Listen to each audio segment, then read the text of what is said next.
राजस्थान के यशस्वी मुख्यमंत्री आदरणीय भजनलाल जी, राजस्थान सरकार के मंत्री आदरणीय श्री सुरेश रावत जी, श्री संजय शर्मा जी, श्री जवाहर सिंह बेडम जी, मंच पर उपस्थित संसद की हमारे साथी सांसद आदरणीय रंजीता कोहली जी, स्थानीय विधायक शैलेश सिंह जी, विधायक आदरणीय नौक्षम चौधरी जी, भारतीय जनता पार्टी के संगठन संभाग प्रभारी आदरणीय हेमराज मीणा जी, प्रदेश के उपाध्यक्ष मुकेश दादी जी, प्रदेश मंत्री गिरधारी तिवारी जी, आदरणीय मनोज भारद्वाज जी, आदरणीय सोमकांत जी, आदरणीय रविंद्र जैन जी, मंच पर उपस्थित सभी भारतीय जनता पार्टी के वरिष्ठ कार्यकर्ता नेता, मंच के सामने बैठे हुए इस लोहागढ़ की धरती के वीर सपूत, सभी सरदारी, पितातुल्य बुजुर्ग, मातृशक्ति, युवा साथियों, पत्रकार मित्रों, मैं आज आप सब लोगों को मोदी जी की तरफ से बधाई देने के लिए आया हूं और आप लोगों को एक बार फिर मोदी जी की गारंटी देने के लिए आप लोगों के बीच में आया। चुनाव से पहले जैसा अभी शैलेश जी कह रहे थे, लगातार 5 साल तक राजनीति की रोटी सेकने के लिए, अपनी राजनीतिक महत्वाकांक्षाओं को पूरा करने के लिए इस पूरे पूर्वी राजस्थान के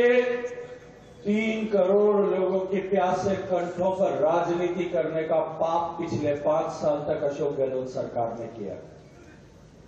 इस ईस्टर्न राजस्थान कैनाल परियोजना जो इस पूरे समूचे पश्चिमी पूर्वी राजस्थान के 21 जिले, इन जिलों के लिए एक लाइफलाइन के रूप में, एक जीवन रेखा के रूप में,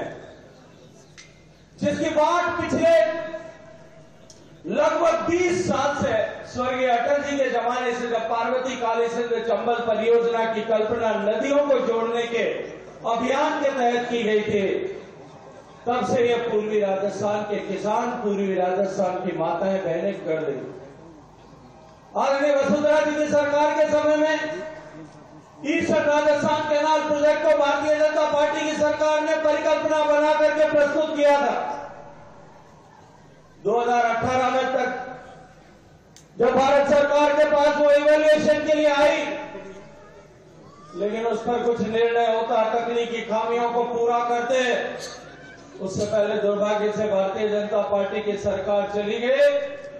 और एक ऐसी सरकार आई जिसने 5 साल तक इस परियोजना को लटकाने का, अटकाने का, भटकाने का काम किया और उसके बाद इस योजना को राजनीति के एक भस्मासुर के रूप में, ब्रह्मास्त्र के रूप में कब्जा लेने का काम, खड़ा करने का काम उन्होंने किया था। मैं चुनाव से पहले इस पूर्वी राजस्थान के जिलों में आया था, भरतपुर भी गया था, अलवर भी गया था, यहां से लेकर के टोंक, सवाई माधोपुर, करौली होते हुए जयपुर तक वापस गया था। मैंने भारतीय जनता पार्टी के कार्यकर्ताओं से बात की थी।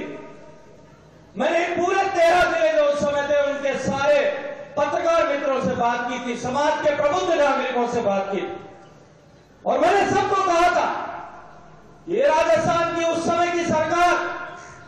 राजस्थान के इस पूर्वी हिस्से के प्यासे कंठों पर राजनीति की गोटी सेक करके, राजनीति की रोटी सेक करके सत्ता के सिंहासन पर काबिज होना चाहती है। और मैंने कहा था कि ये केवल षड्यंत्र नहीं है, ये पाप ये राजस्थान की सरकार कर रही है। हमने इस योजना को, जो ईस्टर्न राजस्थान कैनाल परियोजना आदरणीय वसुंधरा जी के शासन के समय कल्पित की गई थी और आदरणीय अटल जी के समय में जो पार्वती काली सिंध चंबल परियोजना नदी जोड़ने की योजना के रूप में चिन्हित की गई थी, उन दोनों को जोड़ा। माननीय प्रधानमंत्री जी के मार्गदर्शन में इस ईस्टर्न राजस्थान कैनाल परियोजना को नहर परियोजना के बदले नदी जोड़ने की परियोजना के रूप में हमने चिन्हित करके काम करने का सुझाव राजस्थान सरकार को दिया था। लेकिन अशोक गहलोत सरकार ने हमारा प्रस्ताव स्वीकार करने के बजाय एक झुंझुना बन लेकर के और इस राजस्थान, पूर्वी राजस्थान की जनता के वोट हटाने की कोशिश की थी। उन्होंने ईस्टर्न राजस्थान केनाल परियोजना के नाम पर एक छोटी नहर परियोजना बनाई, जिससे मात्र 525 एमसीएम पानी राजस्थान के हिस्से में आने वाला था, और वो पानी केवल जयपुर के लिए पीने का पानी, अजमेर के लिए पीने का पानी और टोंक शहर के लिए पीने का पानी, केवल इतना ही पानी था। इसके अलावा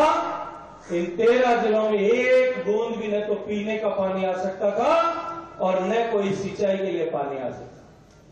तब मैंने आप लोगों के बीच में आकर के कहा था, क्या भारतीय जनता पार्टी की सरकार बनाई है, डबल इंजन की सरकार बनाई है। 1 महीने के भीतर हम राजस्थान और मध्य प्रदेश के बीच में समझौता करा करके इस पूरा संशोधित पार्वती काली सिंधु चंबल परियोजना को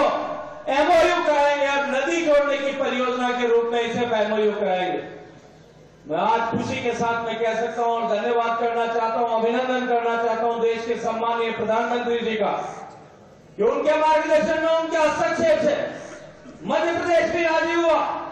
मैं अभिनंदन करना चाहता हूं मध्य प्रदेश के सम्मानीय मुख्यमंत्री मोहन यादव जी का और आदरणीय भजन लाल जी और इनकी पूरी टीम का।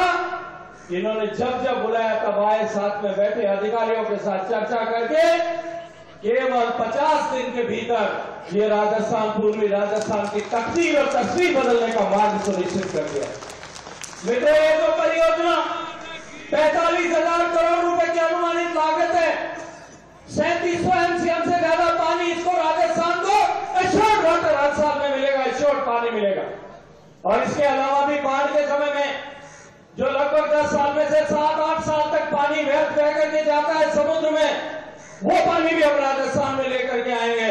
और इस पूरे पर पूर्वी राजस्थान के हर एक बांध, हर एक बड़े तालाब को भर करके एक तरफ सिंचाई को सुनिश्चित करेंगे और दूसरी तरफ जमीन का पानी वापस जमीन में जाकर के भूगर्भ के जल का स्तर उठाने का काम भी करेंगे। मित्रों, यह परियोजना 45,000 करोड़ राजस्थान में खर्च होंगे और उसके अतिरिक्त 30,000 करोड़ लगभग खर्चा जो है मध्य प्रदेश में आएगा। और इस 75,000 करोड़ रुपए में से 90% पैसा माननीय मोदी जी की सरकार देगी। इसकी गारंटी मोदी जी की तरफ से मैं आपको देना चाहता हूं। आप लोगों के प्यासे कंठों को प्यास बुझाने के लिए आने वाले 50 साल तक इस क्षेत्र में पीने के पानी कभी कम न पड़े और मैं प्रत्येक माताओं बहनों को घर में साफ सुथरा पानी मिले, गुणवत्ता का पानी मिले। इसके लिए जल जीवन मिशन जो बात काम कर रहा है, तो जल जीवन मिशन की भी सफलता के लिए ये योजना अत्यंत कारगर सिद्ध होने वाली। मित्रों, मैं ज्यादा लंबा समय नहीं लेना चाहता, सम्मानीय मुख्यमंत्री जी को आगे दिल्ली जाना है। मैं सिर्फ इतना भरोसा और विश्वास दिलाना चाहता हूं कि गरीब के जीवन में परिवर्तन लाने के लिए, किसान के जीवन में परिवर्तन लाने के लिए संकल्पबद्ध होकर के सरकार काम करे। और पिछले 10 सालों में माननीय मोदी जी की सरकार ने जो प्रयास किए, आज उन प्रयासों के चलते हुए देश में 25 करोड़ लोग ऐसे हैं, गरीब ऐसे हैं जो गरीबी की जीवन रेखा से बाहर निकल करके सम्मान के साथ में मध्यम वर्ग का जीवन जीने का सौभाग्यपूर्ण अवसर प्राप्त कर चुके हैं। ये पूर्वी राजस्थान के लिए समझौता हमने किया। उसी तरह से दूसरी तरफ मैं एक बार फिर धन्यवाद देना चाहता हूं माननीय भजन लाल जी का और हरियाणा के माननीय मुख्यमंत्री जी का, कि पिछले 22-23 साल से जो हथनीकुंड बैराज से, ताजवाला हैड से जो पानी राजस्थान के हक हिस्से का पानी मिलना चाहिए था, उस पर राजनीति हो रही थी, उस पर विराम लगाते हुए हमने उसके लिए भी एमओयू साइन करके, दस्तखत करके भारत सरकार और राजस्थान सरकार, हरियाणा सरकार के बीच में त्रिपक्षीय समझौता करके उस पानी को लाने का मार्ग भी सुनिश्चित कर दिया। सीकर में, झुंझुनू में, चूरू में, इन तीनों जिलों में पीने के पानी की सुनिश्चितता होगी। 2 लाख एकड़ सिंचाई का नया रकबा भी सृजित होगा। मैं आप सब लोगों को बधाई देते हुए, पानी की कमी कभी पूर्वी राजस्थान में नहीं आएगी, ये भरोसा दिलाते हुए, और ये तो मोदी जी की गारंटी है कि जिसकी शिलान्यास हम करते हैं उसका उद्घाटन भी हम करते हैं। मैं एक बार आप लोगों को फिर धन्यवाद देता हूं, एक बार फिर आप लोगों को बधाई देता हूं और एक बार मैं आपके तालियों की गूंज सुनना चाहता हूं जो मोदी जी तक मैं पहुंचा सकूं कि डी की जनता ने इतने सारे धन्यवाद तालियों के रूप में आपके लिए देते हैं।